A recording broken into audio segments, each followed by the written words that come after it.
Advanced classification in FlexiCapture continued. Some of our debugging tools include a confusion matrix, a view of statistics by class, and a summary of confusing classes. So these all help us to analyze results. So first pictured here is the confusion matrix that allows you to visualize which documents are being classified incorrectly and how they're being classified.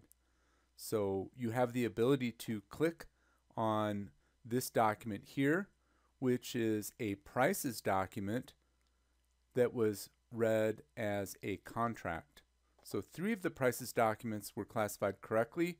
1 was classified as a contract. 1 was classified as unknown. So to see what's going on here, I could just double click right here and take a look at that actual image. We also have the ability to view statistics by class. That's the next tab over. And we can get kind of a summary at a class by class level. Then we can also see a summary of confusing classes. This allows us to sort out the most severe cases of confusion. And to resolve issues, a big pointer is to make sure that your marking is right. So if you're manually setting the reference class in the classification batch, or if you're starting with folders that are populated with members of a class, make sure that errors don't exist there, because you can imagine that's really going to make our machine learning algorithms, it makes their job impossible at some points. So make sure that there's no markup errors. And then you can also enrich the sample set. That means add additional images, particularly, of course, for the class that's having difficulty. It might mean that you don't have enough example documents. Then you can also merge classes that can't be differentiated with our technology. So if 2 classes are so darn close together, no matter what, we can't distinguish them. Perhaps you want to merge them and handle them as an exception or take another approach.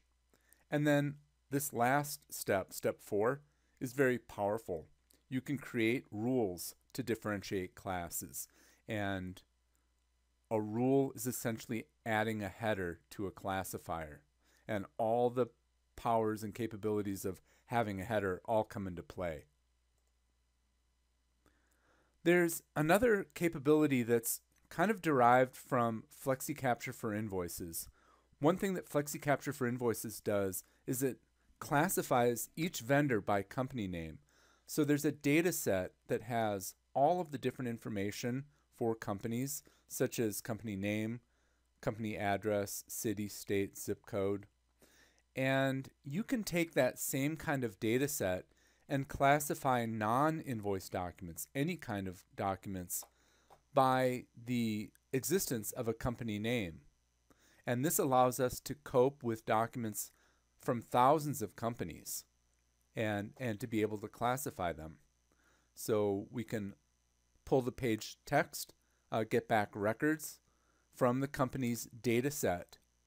Once we identify that document information, we can cope with so many different companies and very quickly classify them. And we can also collect companies on the fly. How does that work? It works the same as our invoice product.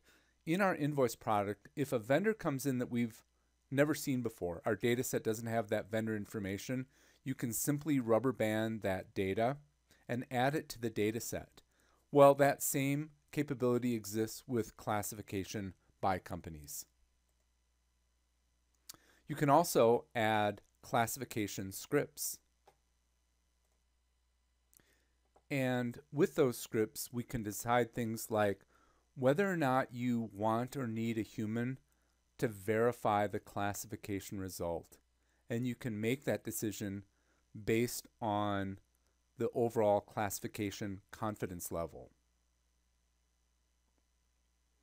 So here is a script that looks at the classification level, and if it doesn't meet a certain threshold, then we set it to need verification, and a human is going to have to verify the classification results for that image.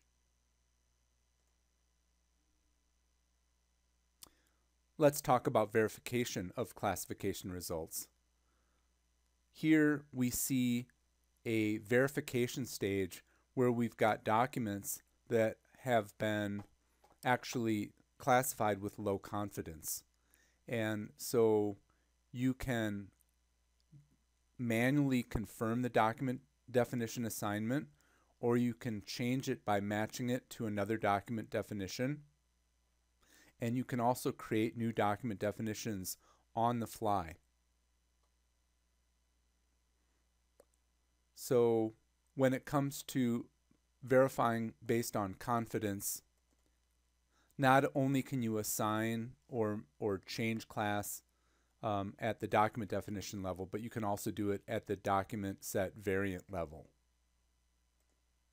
And an administrator can create a button for the verification operator that will allow them to create a new class on the fly.